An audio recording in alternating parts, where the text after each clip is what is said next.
Hi friends, welcome to Satya online classes. మనం భారతదేశంలో పంచాయతీరాజ్ వ్యవస్థ పరిణామ క్రమం అనేటువంటిది డిస్కస్ చేస్తున్నాం.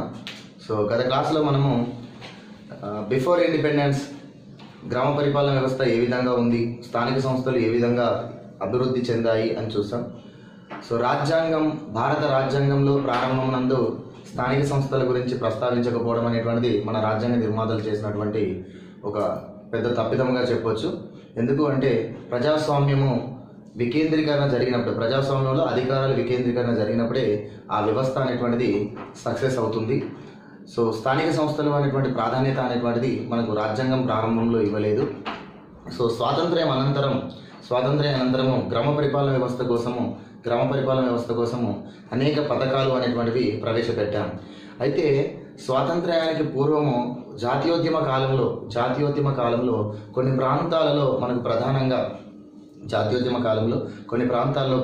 మనకు సమాజ వికాస ప్రయోగాలు అనేటువంటివి జరిగాయి. సమాజ వికాస ప్రయోగాలు అని చెప్పేసి అంటాం. సమాజ వికాస ప్రయోగము అంటే ఏమిటంటే గ్రామీణ వికాసము అని చెప్పేసి మనం అనుకోవచ్చు. అంటే గ్రామీణ అభివృద్ధి కోసం ప్రయత్నం చేసినటువంటివి ఈ సమాజ వికాస ప్రయోగం. దీనిలో మనకు చాలా వరకు వస్తాయి. నీలోకేలి ప్రయోగం అని, మార్తాండం ప్రయోగం అని, తర్వాత గుర్గాంవ్ ప్రయోగం అని, బరోడా ప్రయోగం అని, సేవాగ్రామ్ ప్రయోగం అని, శాంతినికేతన్ ప్రయోగం అని మనకు ఉంటాయి. దీని గురించి ఎగ్జామ్లో ఒక్కొక్కసారి అడుగుతున్నారు. మన తెలంగాణ పంచాయతీ కార్యదర్శిలో మనకు మార్తాండం ప్రయోగం అనే దానిపైన క్వశ్చన్ అనేటువంటిది రావడం జరిగింది. సో స్వాతంత్ర్యానికి పూర్వం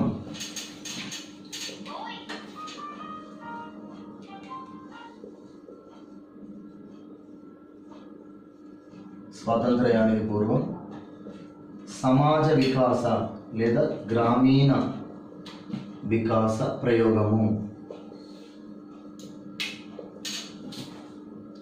స్వాతంత్ర్యానికి పూర్వం సమాజ లేదా గ్రామీణ వికాస ప్రయోగము.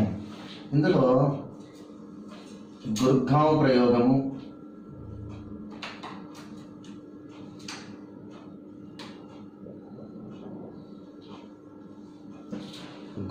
ప్రయోగము, తర్వాత మార్తాండం ప్రయోగము,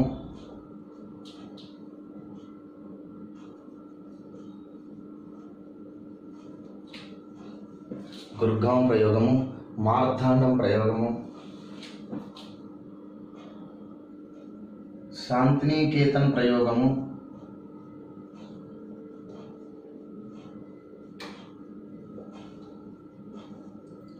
సేవాగ్రామ్ ప్రయోగము,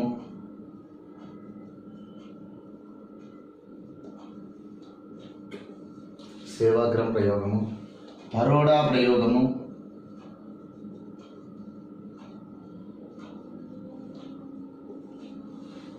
తర్వాత ఫిర్కా ప్రయోగము,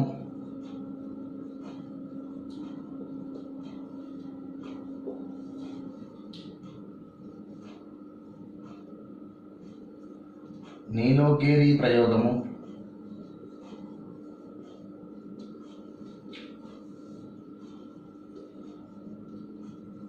ఇటావా ప్రయోగము అనేటువంటివి ఉన్నాయి. అంటే ఈ వివిధ ప్రాంతాలలో గ్రామీణ అభివృద్ధి కోసం కొంతమంది వ్యక్తులు వారి యొక్క స్వచ్ఛందంగా ప్రయోగాలు అనేటువంటివి చేయడం జరిగింది. ప్రయోగము అంటే గ్రామీణాభివృద్ధి ఎలా చేయాలి అని వాళ్ళు ఒక రకమైన కొన్ని పథకాలను తీసుకొని, కొన్ని ప్లాన్స్ని తీసుకొని ఇంప్లిమెంట్ చేశారు. అవి చాలా సక్సెస్ అయినాయి. ఆ రోజులలో జాతీయోద్యమ కాలంలోకి చాలా పేరు తీసుకొచ్చాయి దేశవ్యాప్తంగా. అందుకని వాటిని మనము ఈ పంచాయతీరాజ్ వ్యవస్థ, ఈ గ్రామ పరిపాలన వ్యవస్థలో వాటిని సమాజ వికాస ప్రయోగాలుగా, గ్రామీణ వికాస ప్రయోగంగా మనం వీటిని చర్చించుకోవడం జరుగుతూ ఉంటుంది. అంటే ప్రజల భాగస్వామ్యంతో ఏదైనా సాధించవచ్చు అని చెప్పేసి మనము ఇక్కడ తెలుసుకోవచ్చు. అంటే ప్రభుత్వం చేయాల్సినటువంటిదే కాకుండా ప్రజలు వారికి వారే స్వచ్ఛందంగా వారి గ్రామ ప్రాంతం ఎలా ఉండాలని వాళ్ళు రచనలు చేసుకోవచ్చు.